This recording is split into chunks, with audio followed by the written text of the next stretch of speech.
Ce programme vous est offert par la SENSAP, première institution publique en RDC certifiée ISO 9001.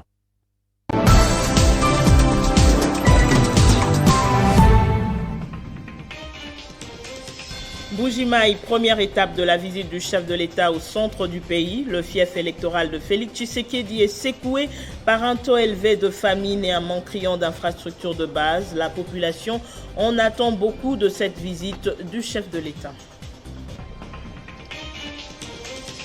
Au Nord Kivu, les FARDC ont récupéré quelques bastions après des combats acharnés au sol et les bombardements de l'aviation.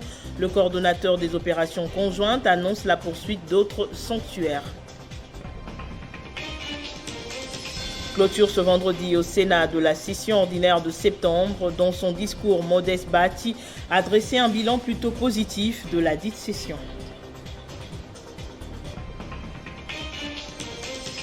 Le chef de l'État de l'Uruguay séjourne en RDC. Luis Pascal Pou, accompagné de son ministre de la Défense, passeront Noël aux côtés des militaires de leur pays déployés en RDC dans le cadre de la MONUSCO. Vendredi 24 décembre 2021, édition du journal sur Télé 50. Bienvenue à tous. Le président de la République a entamé sa première visite dans l'espace Kasaï. Ce vendredi, le chef de l'État devra apporter des solutions aux défis récurrents de cette partie du pays, notamment la relance de la minière de Bakwanga-Miba. Dans le Grand Kasaï, Félix Tshisekedi a aussi communié avec sa base naturelle qui est venue l'écouter en masse. Comme on pouvait bien s'y attendre, la mobilisation était totale en Mbuji-Mayi pour l'accueil du président de la République, Félix Antoine Tshisekedi Tshilombo, une première depuis son accession à la magistrature suprême. C'est à 16h13 locale de ce vendredi 24 décembre 2021 que les réguliers du Congo Airways s'est posé sur le tarmac de l'aéroport de Bipemba. Le couple présidentiel était accueilli par des députés et sénateurs, des membres du gouvernement central ayant fait les déplacements de Mbuji-Mayi, le membre du gouvernement provincial du Kasaï oriental, c'est du comité provincial de sécurité et des chefs coutumiers. Dès là, le cortège présidentiel a pris la direction de la grande place de Bonzola dans la commune de la Kanchi, où le chef de l'État devait s'adresser à une population qui attend beaucoup de lui. Sur le parcours, le couple présidentiel a été ovationné par une foule innombrable venue témoigner son affection et son attachement au grand de la nation et digne fils du terroir. Dans son speech, le président de la République a dit être venu d'abord pour essuyer les larmes de ses frères et sœurs depuis la disparition du leader Maximo Etienne Tshisekedi Wamuluba. Félix Tshisekedi a reconnu que 3 ans après sa prise de fonction, les changements tant entendus peinent à se concrétiser. Les grands obstacles actuels, selon le chef de l'État, est la situation sécuritaire dans l'Est de la RDC qui attire toute l'attention du gouvernement. Dans une famille, la solidarité est de mise. L'ère n'est plus au discours. Le 5e président de la RDC veut passer aux actes pour soulager la misère des Est-Kassaïens. Ceci passe par la relance de la société minière de Bakwanga-Miba, premier poumon économique de tout l'espace Grand Kasaï. Félix Tshisekedi va passer quelques jours en Mbuji-Mayi pour échanger avec toutes les couches de la population pour beaucoup plus de pragmatisme cette fois. Son agenda prévoit la visite des autres provinces de l'espace Grand Kasaï.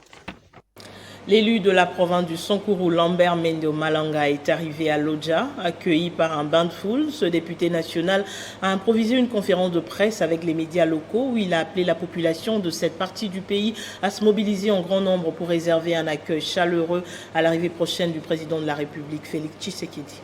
C'est après un détour par Mbuji-Mayi, à cause de la pluie torrentielle qui a failli faire cracher l'aéronef dans lequel il se trouvait, que l'élu national Lambert Mende a finalement atterri à l'aéroport national de Lodja vers 17h.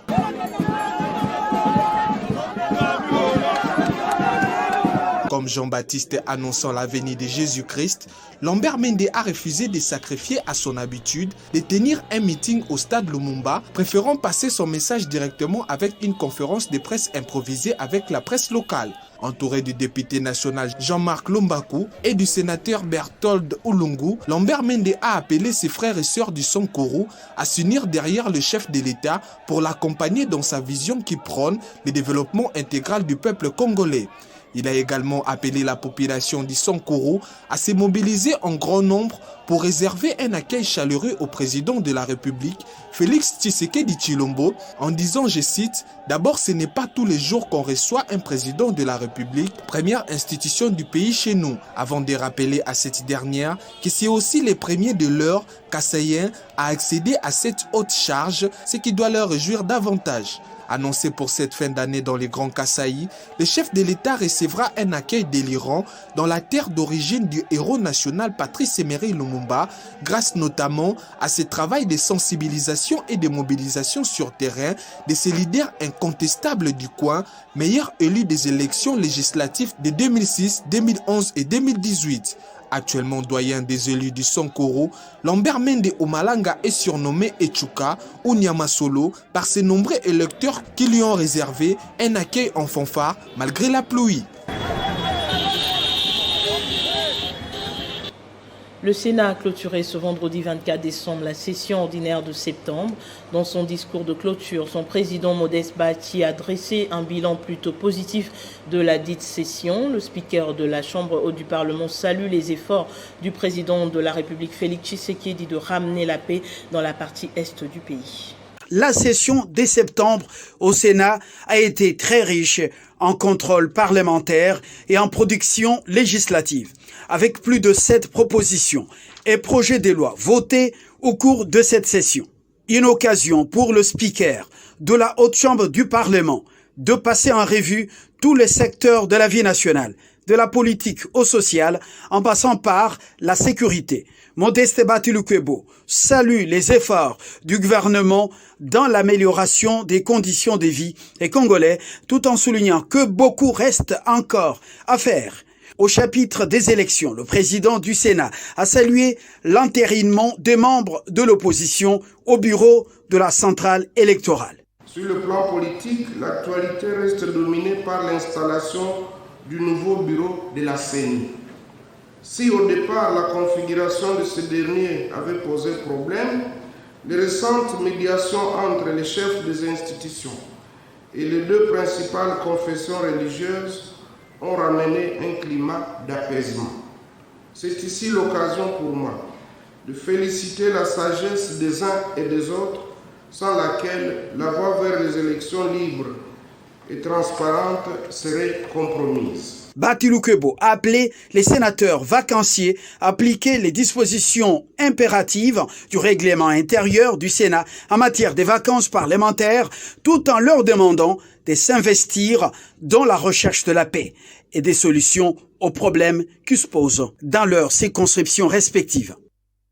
Et vous le savez, le président du Sénat, Modeste Bachi, était en mission en Ouganda. À ce sujet, le bureau de la Chambre du Parlement a fait une communication. Suivez.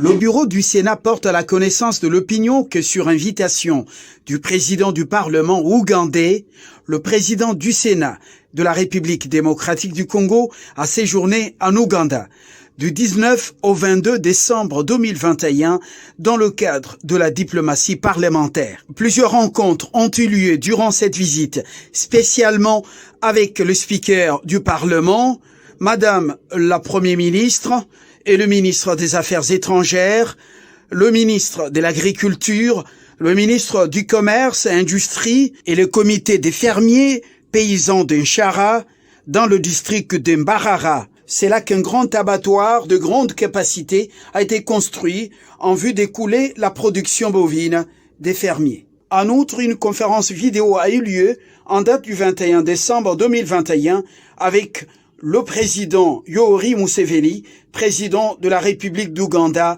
par courtoisie. Comme indiqué dans l'invitation, tous les frais de voyage et de séjour du président du Sénat de la République démocratique du Congo et sa suite ont été entièrement pris en charge par l'Ouganda. Le bureau du Sénat remercie les autorités ougandaises pour l'accueil chaleureux et l'hospitalité réservée à la délégation du président du Sénat de la République démocratique du Congo. Opération conjointe, les FARDC UPDF ont conquis Kambi-Adjoua 2, deuxième grand sanctuaire des ADF après Kambi-Adjoua 1. Ce bastion est tombé après des combats acharnés au sol et des bombardements de l'aviation ainsi que de l'artillerie de la veille. Pour le général-major Bombé Lekami, coordonnateur des opérations conjointes, les assauts sur d'autres sanctuaires se poursuivent.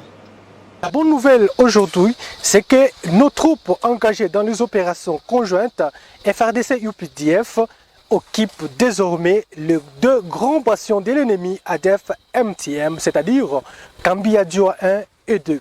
Mais hier, avant d'occuper le deuxième bastion Kambi-Adjoua 2, nos troupes étaient en contact physique avec l'ennemi et nous avons réussi, malgré la résistance de l'ennemi, à déloger et à occuper totalement Kambi-Adjoua 2. Mais du côté FARDC, nous avons enregistré un blessé et du côté UPDF également un blessé qui ont été évacués immédiatement vers les structures sanitaires militaires pour des soins appropriés. Il faut vous dire encore qu'aujourd'hui, les coordonnateurs de ces opérations ont échangé sur le plan opérationnel avec le général-major Kayanza, qui est son collègue qui commande du côté UPDF, et les deux généraux ont échangé sur d'autres stratégies futures à mener avant de lancer dans les airs qui suivent l'assaut sur d'autres nouveaux bastions de l'ennemi déjà détectés. Alors il faut vous dire encore une fois que du côté ennemi concernant les bilans, nous allons vous donner les bilans après l'opération de fouilles sur terrain et d'autres opérations militaires, c'est-à-dire opérations de combat. L'objectif, c'est que nous voulons restaurer la paix dans cette région des Bénis, conformément aux vœux du commandant suprême des forces armées de la République démocratique du Congo, Félix Antoine Tshisekedi Tshilombo. Poursuite de la célébration de la journée de l'arbre, cette fois-ci dans le Grand Katanga, où la vice-premier ministre en charge de l'environnement et développement durable, F. Bazaïba, y a séjourné.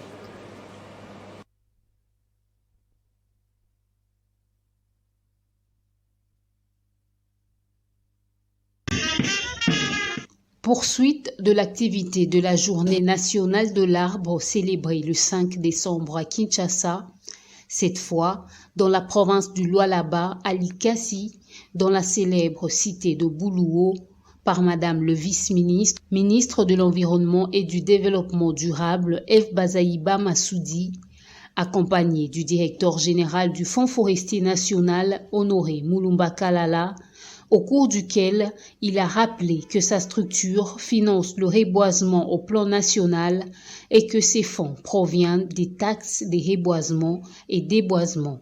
Il convient de retenir que les ressources financières du FFN proviennent principalement de la perception des taxes de reboisement, de déboisement et d'abattage perçues sur les assujettis. Honoré Mulumba Kalala s'est rendu dans la ville de Kolwezi, où il a également planté quelques plantures ensemble avec les agents du FFN de cette ville, et on a profité d'avoir un échange fructueux avec ces derniers, au cours duquel il leur a promis une prime d'encouragement. C'est donc important pour moi de venir également ici pour voir si le travail a été fait. Donc dans les mois qui suivent, nous allons revenir encore une fois pour voir comment les plantures sont en train de grandir. Notons que toutes ces actions entrent dans le cadre du programme du chef de l'État Félix Antoine Tshisekedi, celui du jardin scolaire, 1 milliard d'arbres à l'horizon 2023. Le ministre de la Jeunesse, Initiation à la nouvelle citoyenneté et cohésion nationale, Yves Bonkoulou, a effectué un périple dans les provinces du Nord et Sud Kivu dans l'objectif de communier avec les jeunes de l'Est et les encourager notamment dans l'entrepreneuriat. De Goma à Bagira, en passant par la ville de Bukavu, le ministre de la Jeunesse a pris part à plusieurs manifestations des jeunes dans le domaine de l'éducation, l'entrepreneuriat et surtout la sécurité. À Bukavu, Yves Bonkoulou a remis des matériels de formation au centre des jeunes de Bagira et a participé à l'exposition des universités du Grand Kivu qui avait pour objectif de dévoiler les génies de la jeunesse de la partie est du pays. Yves Bonkoulou a clôturé son séjour de travail dans cette province par l'ouverture de la foire des entrepreneurs. Après Bukavu, le ministre de la Jeunesse est retourné à Goma, où il a été accueilli par le gouverneur militaire du Nord Kivu et a effectué plusieurs visites, notamment au bureau du Conseil provincial ou encore la division provinciale de la jeunesse de Goma. Yves Moukoulou a remis des matériels au centre des jeunes scouts de cette province. À l'issue de son séjour, le ministre a invité la jeunesse à faire confiance au gouvernement central pour le rétablissement de la paix dans l'est du pays. Nous avons rappelé aux jeunes que le président de la République fait de la question de l'entrepreneuriat des jeunes une priorité à travers tous les instruments qu'il a mis en place, le fonds spécial pour la promotion de l'emploi de jeunes, le fonds de garantie pour l'entrepreneuriat au Congo, mais également des projets. Le projet PADMP met des financements de 100 millions de dollars et le projet prodige également des financements de 100 millions de dollars. Nous avons également échangé avec la jeunesse de la province du Nord Kivu sur la question de l'état des sièges, où nous avons sensibilisé aux jeunes de pouvoir soutenir les initiatives de l'armée et de la police en vue du rétablissement de la paix dans la province du Nord Kivu. Le député national Didier Kabampele, élu de la Tchangou, a effectué une tournée ce vendredi dans plusieurs communes du district de la Tchangou. Objectif, fêter avec les orphelins et les veuves en cette fin d'année 2021. Fêter avec les orphelins et les veuves, une meilleure manière de célébrer. Telle est la phrase qui anime le député national élu de la Tchangou, Didier Kabampele, actuellement en tournée dans les communes de sa circonscription électorale, avec comme objectif de fêter avec les démunis. De Massina Angeli, Didier Kabampele a remis aux orphelins et veuves de vivre et non-vivre afin de mieux clôturer l'année en cours. Plus particulièrement, l'orphelinat chef du quartier 8 de Guerpi faute de paiement a bénéficié de la garantie locative et la prise en charge du loyer. Ce n'est plus une nouveauté. Vous savez que ça, c'est mon travail de tous les jours en tant que le papa des orphelins. Je suis venu fêter Noël avec les orphelins. Nous sommes aujourd'hui dans l'orphelinat d'Ndjili et nous serons demain à Kimbantseke. Nous serons encore à Massina, à Maluku et à Ntsele. Les orphelinats, il y en a partout. Donc aujourd'hui, c'est le tour d'Ndjili. Et la prochaine fois, nous serons à Massina, Kimbantseke, Ntsele, Maluku, à Kinkolo et partout, à Lemba et partout. Vous voyez, donc c'est la joie, comme vous l'avez remarqué. C'est une grande joie. C'est juste fêter. Et fêter avec les enfants. Hein, nous aimons les enfants vraiment avec le cœur, comme le président de la République, Félix Antoine Tshisekedi Tshilombo, aime ce pays avec son cœur. Contente de ces gestes, une orpheline a exprimé sa satisfaction. Merci à Didier Kabampele. Nous disons merci à Didier Kabampele pour la maison. Maintenant, nous ne sommes plus dehors. Que le Seigneur te bénisse. Tes paroles s'accompliront. Surnommé père des orphelins et mari de veuves, Didier Kabampele a projeté pour ce samedi une descente pareille dans les communes de Kimbantseke, de Ntsele et de Maluku. Toujours à l'occasion des festivités de Noël et du Nouvel An, le secrétaire interfédéral adjoint de l'Union pour la nation congolaise chargé de Mont-Amba a communié avec les cadres et militants de l'UNC Ngaba. Gabi Mabengi a distribué un lot important des vivres. C'est une salle de fête Arche du Congo de la commune d'Engaba électrique et remplie comme jamais qui a accueilli avec cri de joie le secrétaire interfédéral adjoint de l'Union pour la nation congolaise, INC, en charge de Moamba. Gabi Mabengi a rassemblé cette foule immense des cadres et militants de l'INC de son ressort pour un partage en cette période de festivités de Noël et du Nouvel An. Dans sa gibecière, un lot important de vivres composé de sacs de riz et des cartons de poulet, un motif de satisfaction pour les bénéficiaires envers ces lieutenants de Vital Kamerhe, président national de l'INC, et qui ne les a jamais abandonnés. Tu fais la différence. Tes yeux et tes oreilles sont toujours restés dans ton fief où tu as grandi. S'adressant à sa base naturelle, le secrétaire interfédéral adjoint de l'INC en charge de Moamba a d'abord salué le courage et la détermination de Vital Kamerhe, qui est resté confiant et serein durant toute la période de sa détention et aujourd'hui en liberté provisoire. Et c'est au nom de ces grands visionnaires politiques qu'il ne cesse de poser ces gestes de générosité envers la population de Moamba. De la dotation en fourniture scolaire à la construction des ponts, Gabi Mabengi ne cesse de surprendre en bien ceux qui les portent jour après jour.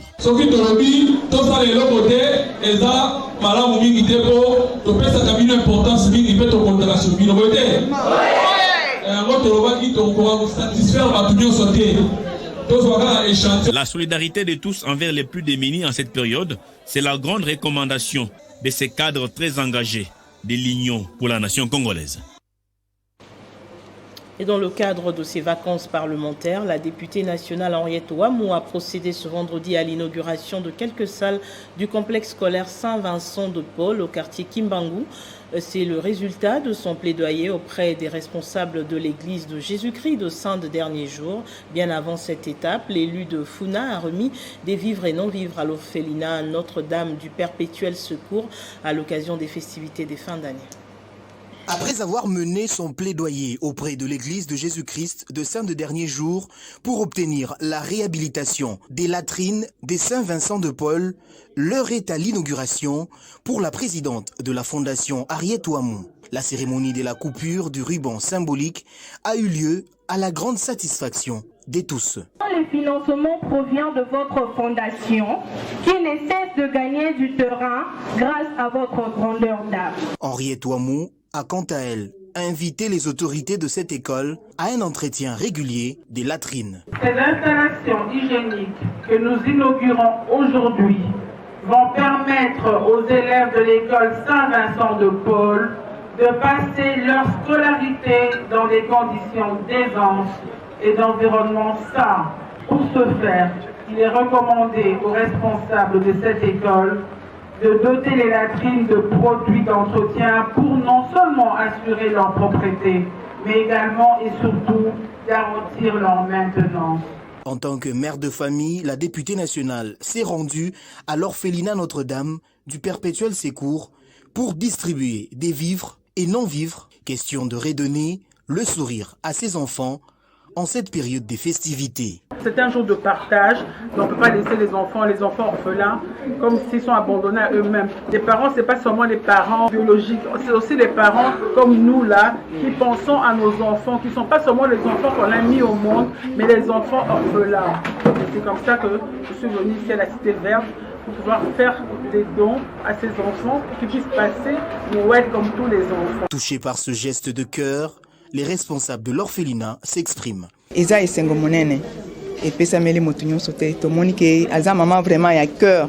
L'élu de la Funa a clôturé sa journée au centre Cri de l'orphelin du Congo pour les mêmes exercices. Et pour finir, le président de l'Uruguay, Luis Alberto Lacalpu, est arrivé dans la ville de Goma, chef-lieu de la province du Nord Kivu, dans l'avant-midi de ce vendredi. Le chef de l'État de l'Uruguay va séjourner en RDC afin de passer les festivités de Noël et peut-être de fin d'année aux côtés des soldats de son pays déployés au sein de la mission onusienne en RDC.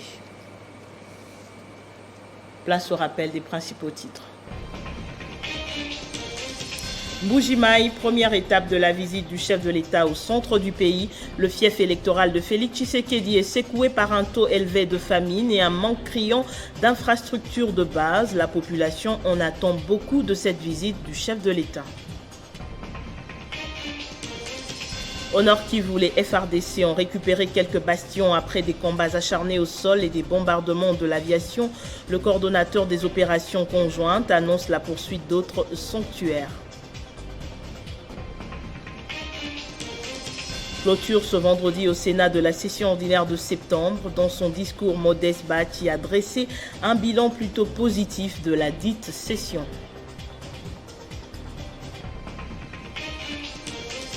Le chef de l'État de l'Uruguay séjourne en RDC. Louis Pascal Pou, accompagné de son ministre de la Défense, passera Noël aux côtés des militaires de son pays déployés en RDC dans le cadre de la MONUSCO.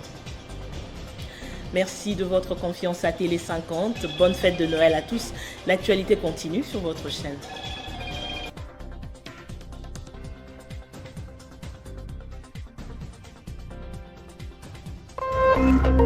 Téléchargez les infos Télé 50 sur www.tele50.cd.